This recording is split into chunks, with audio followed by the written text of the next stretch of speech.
Hi and hello, watch fans. This is your friendly neighborhood jeweler, Aloma Joseph, for the Real Time Show. We're sitting here in the glass igloo in front of Villa Saracen at Time to Watches. And I'm here in the presence of a big man, a doctor, Dr. Punkenhofer. Welcome, Herr Doctor. Thanks for inviting me. Really happy to be on the show and a pleasure. And forget about the doctor. I will. We have here in front of us an entrepreneur who gaps the history with modernity of Austrian watchmaking, Karl Suchy and Söhne, a brand that I've been admiring quite some time from afar. And I'm very happy to have here with two beautiful watches in front of you that you've collaborated with a designer that I admire a lot, Eric Giraud. Mm-hmm. Please tell us a bit about the brand and the very important heritage it has.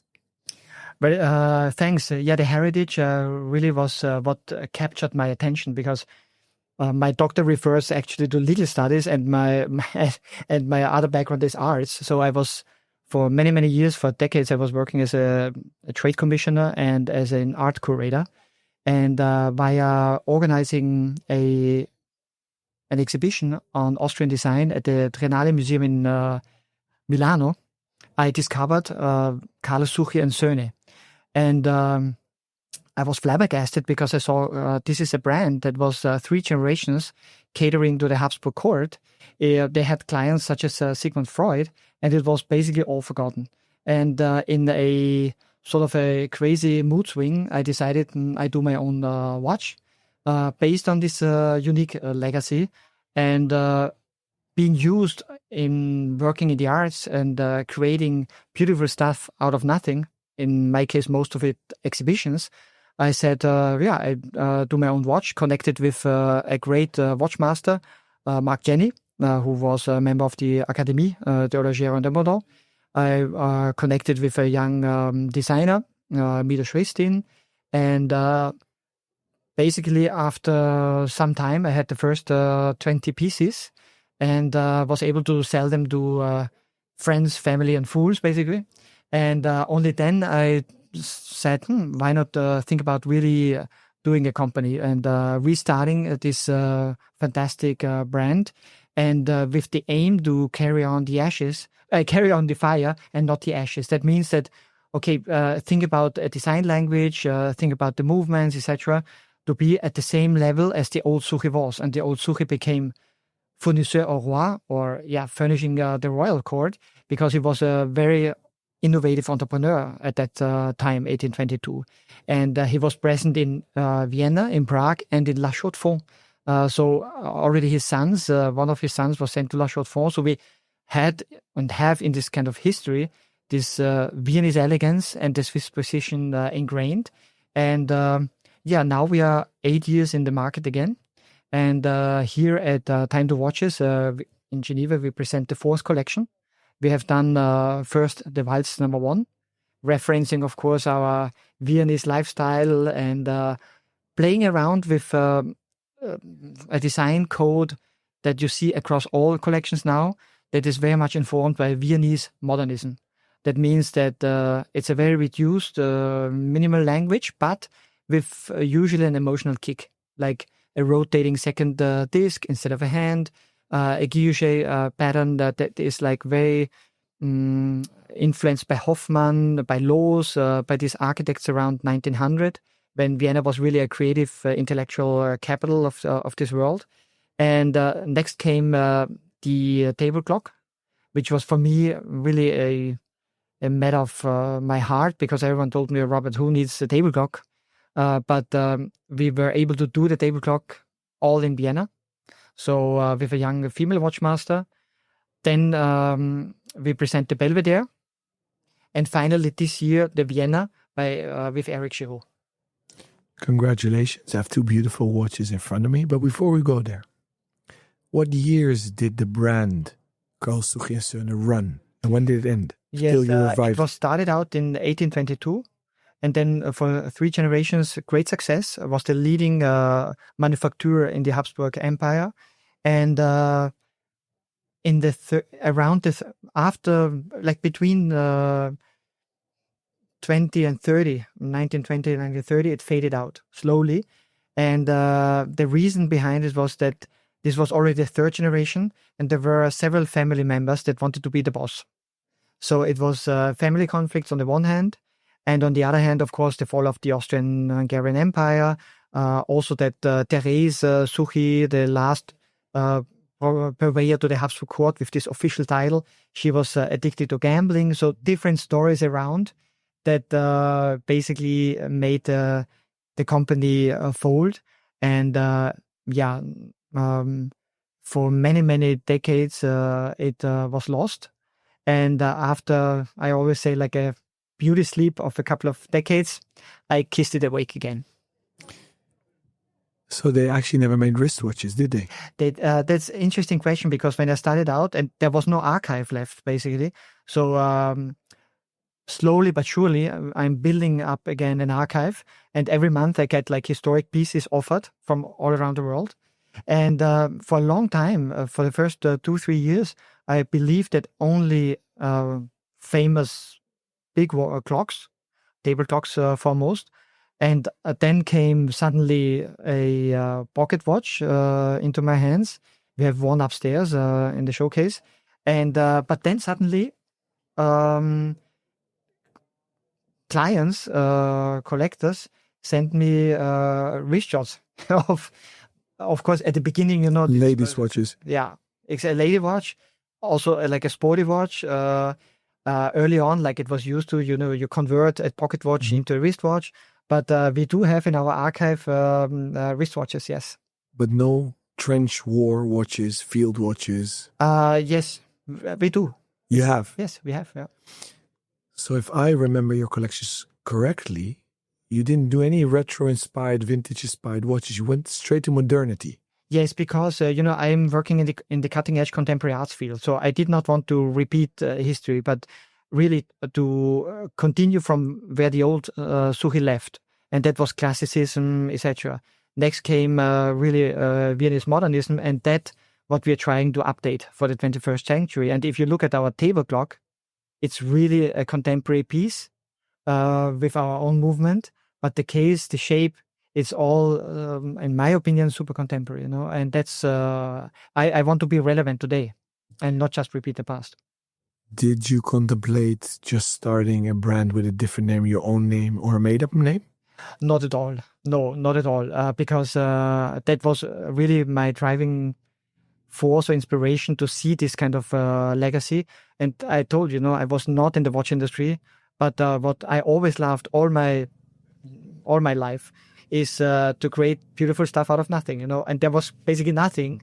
And through research, we went to the Imperial Archives, etc., reading letters.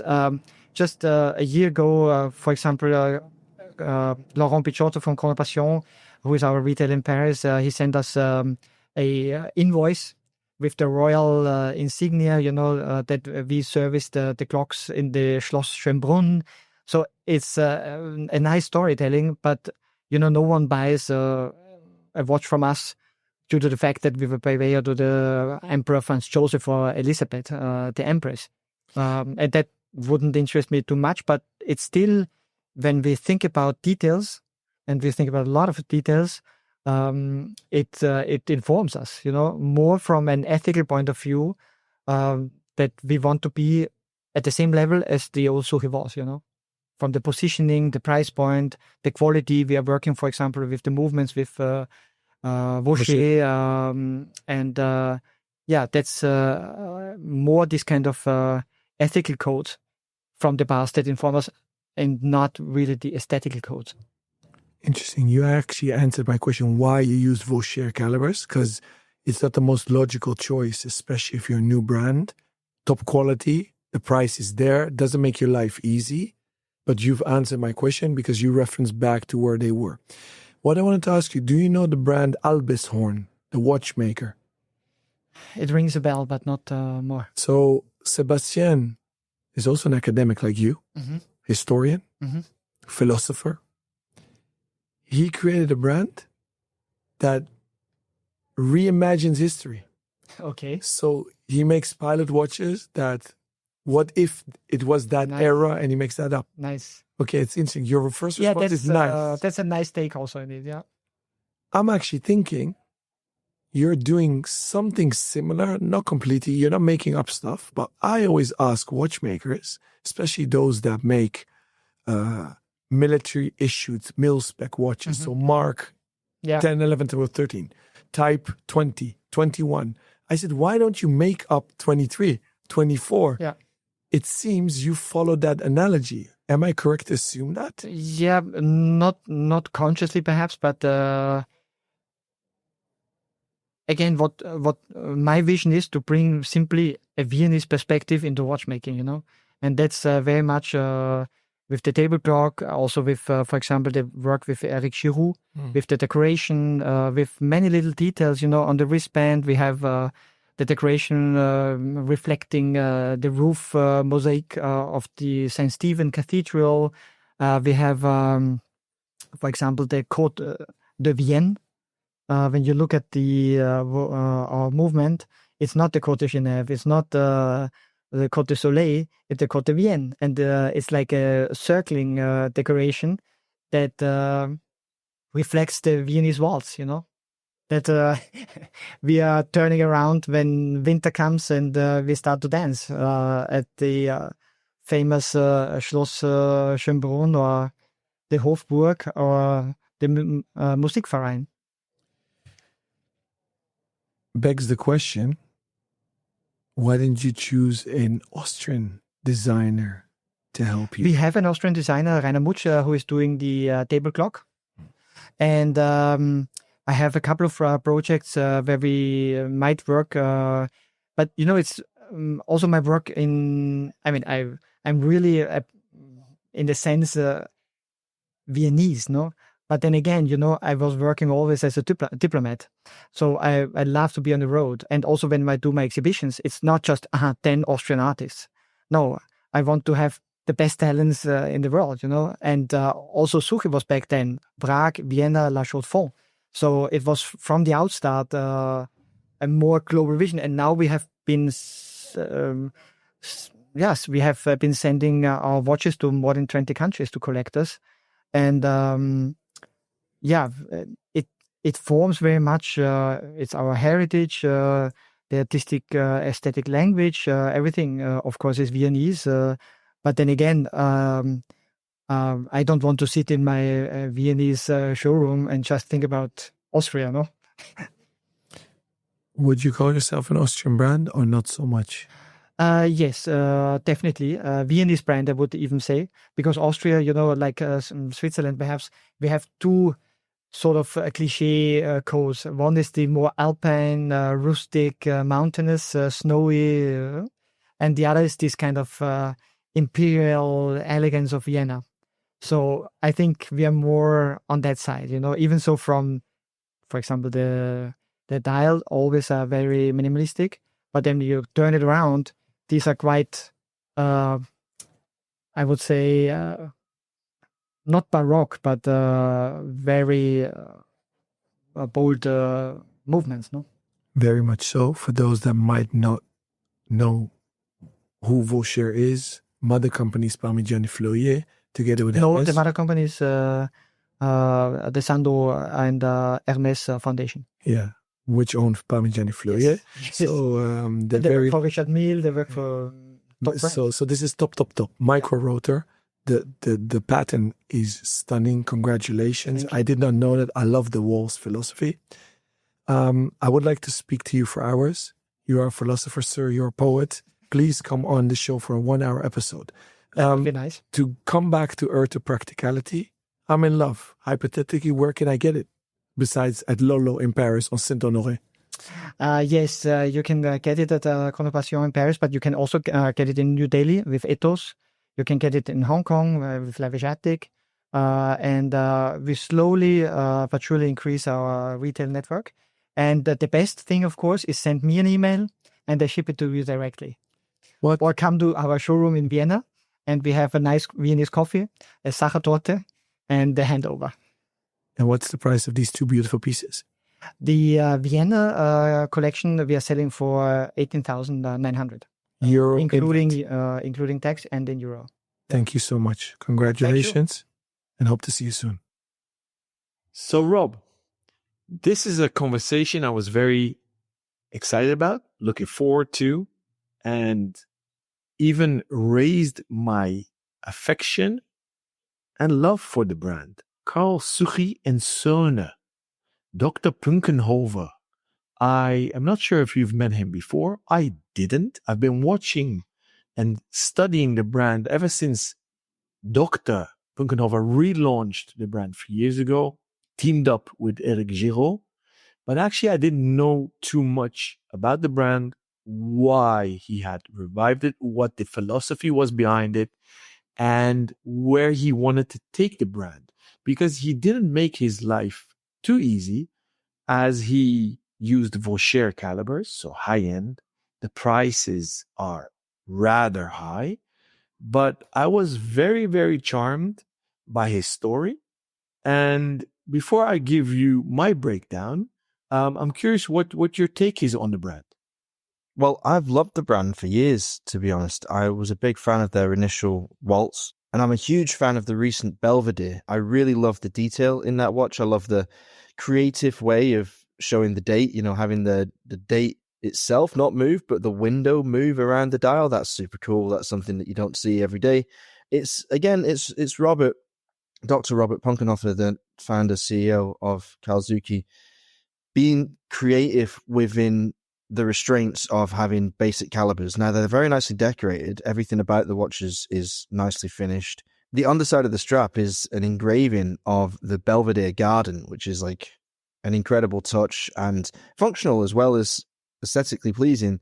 I think that there's a lot of care and attention put into these pieces. I do think the one negative, and it's just a gripe that I have, and I guess it's unfair because I know how much it costs to do things at this level of refinement, but the price is going to put a few people off. It's not a cheap watch.